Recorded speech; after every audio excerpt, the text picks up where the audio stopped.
Is that really who I think it is? No, it is not what it looks like. Then explain this picture. There are certain You are kinds of mornings that belong entirely to themselves. Not remarkable in any outward way, no particular weather, no occasion, nothing on the calendar that would distinguish them from 100 other mornings before or after. Just a Tuesday with good light coming through a coffee shop window, and a croissant, and a cup of coffee that was exactly the right temperature, and the rare and specific pleasure of 40 minutes with nowhere to be. For Owen Marsh, these mornings were new enough that he hadn't yet stopped noticing them.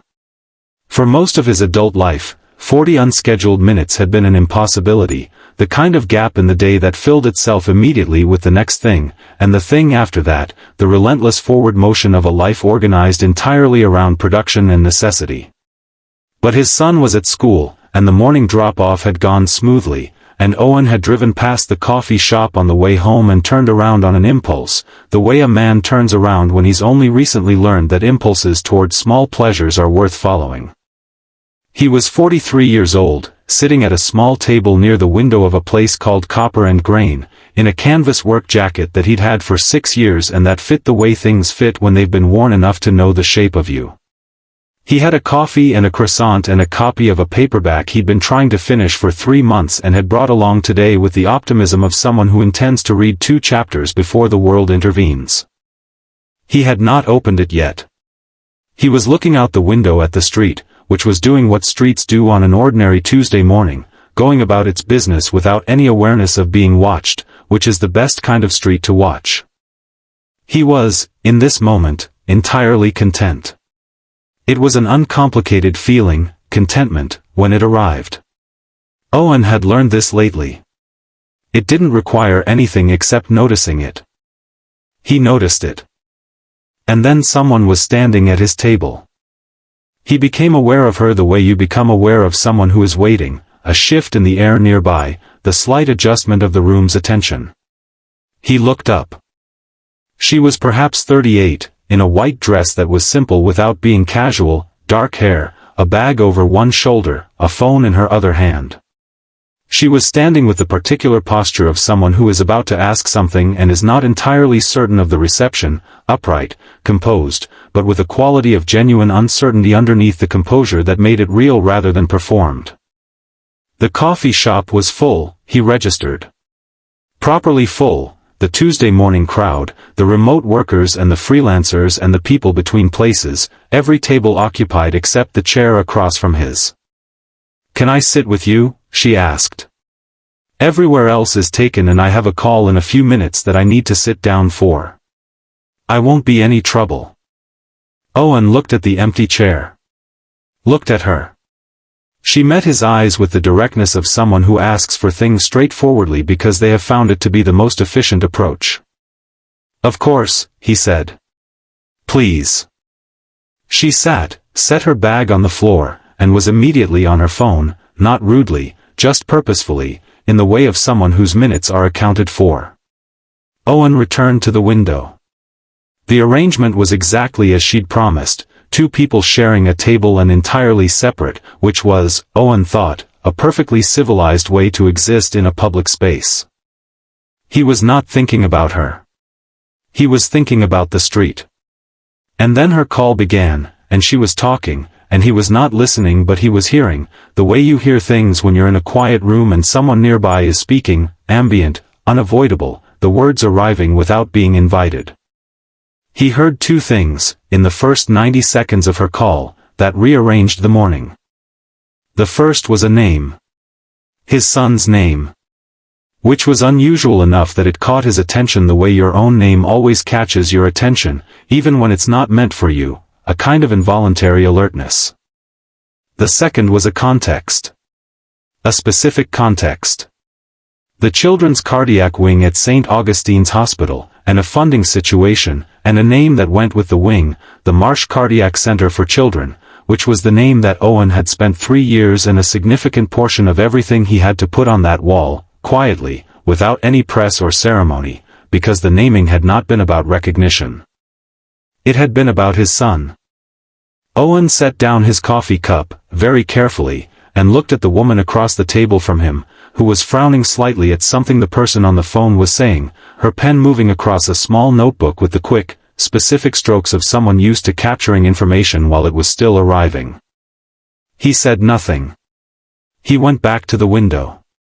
But the street looked different now, the way everything looks different when you know something you didn't know a moment before. The call ended after 7 minutes. The woman set her phone face down on the table and pressed her fingers briefly against her eyes, the gesture of someone processing something difficult. Owen considered the situation.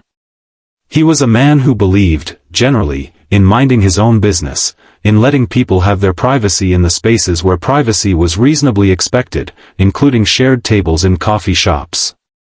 He believed this with the conviction of someone who had spent years being grateful that other people minded their own business about him. But trouble? He asked. He kept his voice neutral, not assuming, giving her the option to deflect. She looked up. Assessed him briefly, not with the wariness of someone who has been interrupted, but with the attentiveness of someone who is deciding whether to answer a question honestly. Funding shortfall, she said. For a pediatric cardiac program. There's a gap between what we need for the next phase and what we currently have, and the timeline isn't flexible because children's hearts aren't flexible. She paused. I'm sorry. You didn't ask for the details. I didn't mind them, Owen said. She looked at him more carefully. He was not doing anything particular with his expression. Just looking at her, with the steady, unremarkable attention of someone who is listening. Do you know much about pediatric cardiac care? She asked. A little, Owen said. Are you in medicine? No, he said. Construction, mostly. I build things. She nodded, accepting this, moving to set it aside. And then something stopped her. She looked at him again, with the particular refocusing quality of someone who has noticed something they didn't notice on the first pass. What do you build? She asked. Whatever needs building, Owen said. Right now, mostly residential. Some commercial. I had a company that did larger projects for a while. Sold it a few years back. She was looking at him with an expression he couldn't entirely read. Something assembling itself behind her eyes. Your name, she said. And then stopped. Owen Marsh, he said. The coffee shop went on around them, the grinder running at the bar, the conversations at the other tables, the door opening and closing as the Tuesday morning came and went. None of it changed. All of it felt, suddenly, like background. The woman across the table from him was very still. The Marsh Cardiac Center, she said. Not a question. The way you say something when you are placing it, finding its shape in the air. Yes, Owen said. That's, she stopped again. Owen waited. He was good at waiting. He had learned it over years of construction, where the work taught you that some things could be hurried and some things could not, and the wisdom was knowing which was which. That's my program, she said finally. I'm the director. I've been the director for 4 years. She was looking at him with an expression that had moved entirely past composure into something more unguarded. You're the donor. One of them, Owen said. There were others. Owen was quiet for a moment. Outside the window, the street went about its business. That's why you did it, she said. It wasn't a question either. She was reading him the way attentive people read things, from the details that are present and the details that are deliberately absent. Someone you loved. A child. My son, Owen said. He was 4. The surgery there wasn't the right facility within reasonable distance. We managed. But I knew there were families who couldn't manage what we managed, and I didn't want that to keep being true if I had anything to do with it. Her name, she told him, was Laura Calloway. She had been a pediatric cardiologist before she moved into the administrative side, which she had done, she explained without self-pity, because she was better at building the systems that supported the work than at the clinical work itself, and she had learned, in her late 30s, that knowing the difference between what you were good at and what you were best at was one of the more useful pieces of self-knowledge a person could have. Owen thought about this, about knowing the difference. He had learned it too, though in different rooms, through different work. "How old is your son now?" she asked. 11, Owen said. "He plays soccer. He's not very good at it yet, but he's enthusiastic, which his coach says is the more important starting point." Laura smiled at that, a real smile, the first one he'd seen from her, and it changed her face in the way real smiles always change faces, opening something that the composed version of a person keeps appropriately managed. "What's his name?" she asked. "Caleb," Owen said. She was quiet for a moment. "Then, there's a boy in the wing right now named Caleb. He's 9. He's been there for 3 weeks and he's doing well, but 3 weeks is a long time when you're 9. She looked at Owen. "The ward has a window that looks out over the courtyard. The staff put a bird feeder there, because the children can see it from their beds." It was a small thing. One of the nurses suggested it. She paused. "The small things matter as much as the big ones. Sometimes more." "Yes," Owen said. "They do." They talked for an hour. Not because either of them had planned to. Owen's paperback stayed closed, Laura's next call was postponed with a brief message, but because the conversation had a quality that made leaving it feel like the wrong thing to do, the way certain conversations feel when they've been finding their way towards something and haven't quite arrived yet. She told him about the program, specifically and without the practiced smoothness of a funding pitch, about the cases that kept her there, the ones that were still hard after 4 years, the 7-year-old who had gone back to school in September and who had sent a drawing to the ward that currently lived on the wall outside the nursing station. She told it the way someone tells things when they're not trying to impress but simply reporting the truth of their work, which is, Owen thought, the best way to understand what someone actually is. He told her about Caleb at 4, carefully, without the emotional overlay that the memory still sometimes carried, just the facts of it, the way facts can carry everything necessary without needing decoration. The diagnosis. The search for the right facility. The surgery that went well, eventually, though not without its difficult hours. The 4-year-old who had come home and grown into an 11-year-old who was not very good at soccer but enthusiastic about it, which was, Owen had come to believe, more than enough. "Why anonymous?" Laura asked. Not intrusively. Just with the genuine curiosity of someone who had wondered for 2 years. Owen considered. "Because Caleb doesn't need to grow up knowing his father's name is on a building," he said. "That's not what I want him to know about me. I want him to know that I showed up for him. That I drove him to school and helped with his homework and watched his soccer games. The building is for the other children. It shouldn't be about me."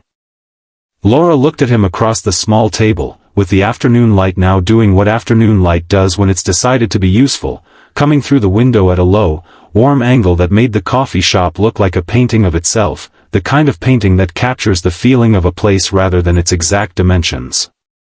"It isn't about you," she said. "That's the whole point.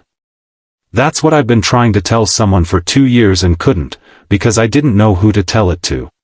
She looked at her coffee cup, then back at him. "The girl who went back to school in September. Her parents don't know your name. They know the name on the wall and they probably think it's a corporation or a foundation or a wealthy family doing something tax-advantaged. They have no idea it's a man who sat in a room when his 4-year-old son was in surgery and decided that nobody else should have to drive too far to find the right facility." She paused. "I know. And now I've told you. I hope that's all right." He asked her, before they left, about the funding shortfall. Not from obligation. Just because he'd heard it was a problem and he was a man who, when he heard a problem was a problem, wanted to understand its dimensions.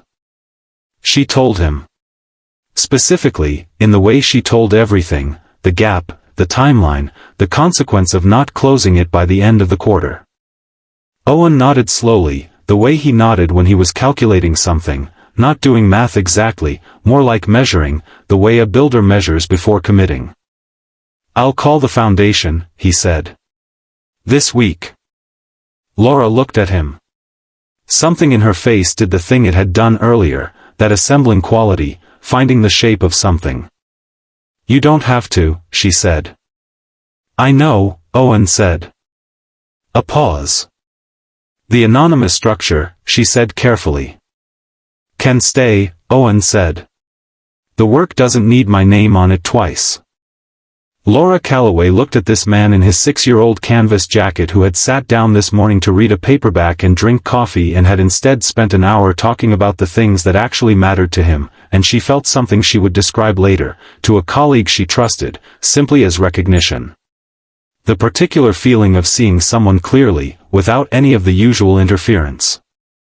They exchanged cards, because there was a practical dimension to the conversation that required it, and because practical dimensions are not lesser dimensions. At the door, Laura stopped. "That 7-year-old, she said. "The one who went back to school. Her name is Maya. She does cartwheels in her driveway now." She looked at Owen steadily. "I thought you should know." Owen stood with that for a moment. Maya doing cartwheels in her driveway. A small girl in a concrete driveway and the pure, unself-conscious exuberance of a body that has been given back to itself. "Thank you," he said. And meant it with everything. He walked to his car in the October morning, the paperback still unread in his jacket pocket, and drove home through streets that looked, as streets sometimes do after a morning that turned out to be something other than ordinary, entirely worth paying attention to. Some gifts travel a long way before they arrive.